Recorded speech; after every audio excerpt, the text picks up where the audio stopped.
राधे, हरे कृष्ण।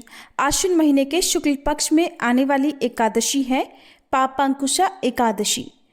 और आज आप जानेंगे पापांकुशा एकादशी व्रत के पारण मुहूर्त और पारण विधि के बारे में। आप जानेंगे इस बार पापांकुशा एकादशी व्रत का पारण करने से पहले भगवान विष्णु को कौन सा विशेष भोग अर्पित करना है, क्या खाकर आप व्रत खोल सकते हैं, हरिवासर का समय कब से कब तक रहेगा और किन किन सामग्रियों का दान करना चाहिए। एकादशी का व्रत रखने वाले भक्तों को द्वादशी तिथि के दिन प्रातःकाल उठकर ब्रह्म मुहूर्त में स्नान करके साफ शुद्ध वस्त्र धारण करने चाहिए। मन को शांत कर भगवान विष्णु का ध्यान करें। सूर्य देवता को जल अर्पित करें। जल अर्पित करते समय काले तिल और पुष्प डालकर ओम घृणी सूर्याय नमः या गायत्री मंत्र का जाप करें। पितरों को भी जल का तर्पण करें, क्योंकि द्वादशी तिथि का यह दान पुण्य पितरों की मुक्ति और संतान के कल्याण के लिए भी श्रेष्ठ माना गया है।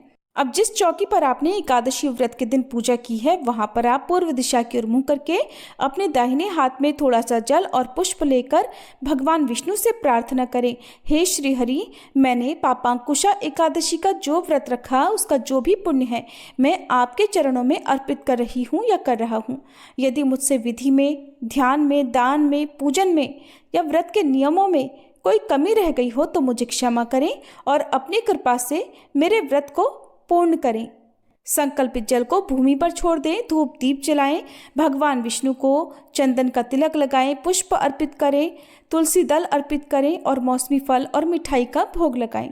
खास तौर पर श्री कृष्ण या लड्डू गोपाल जी को और भगवान श्री कृष्ण के पद्मनाभ स्वरूप को इस दिन आप पूजा करें, और यदि आपके पास शालिग्राम भगवान है तो उनका भी पूजन करें।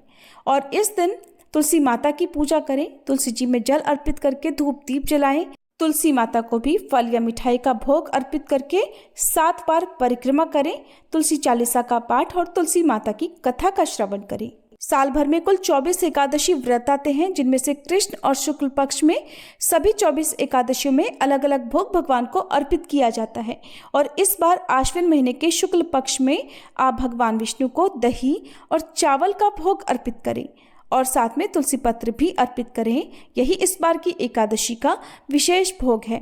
दही और चावल खाकर ही आपको अपना व्रत भी खोलना चाहिए।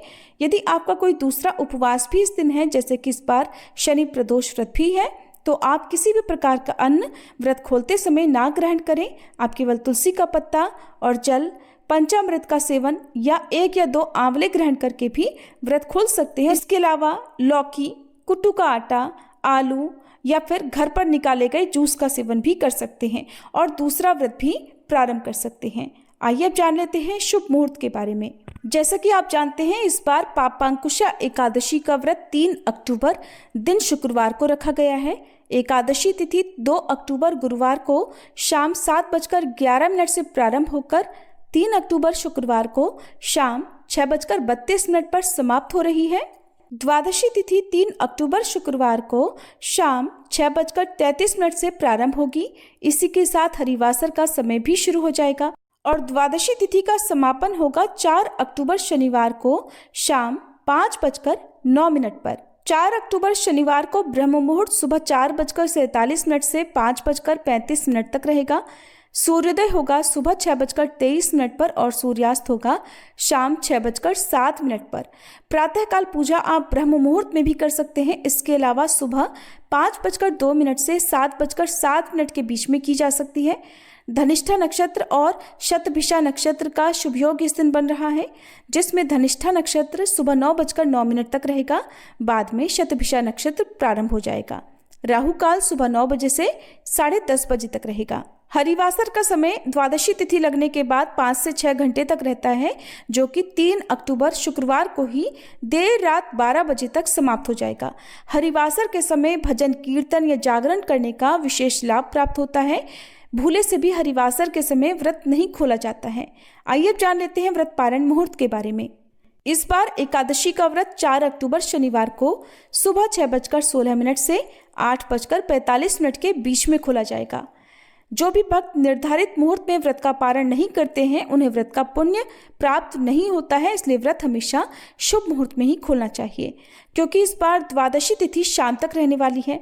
किसी कारण से आप सुबह व्रत ना खोल पाएं तो दोपहर में 1 बजे से 3 बजे के बीच में भी आप व्रत खोल सकते हैं। लेकिन फिर भी जहां तक हो सके सुबह के मुहूर्त में ही आपको एकादशी व्रत का पारण कर लेना चाहिए।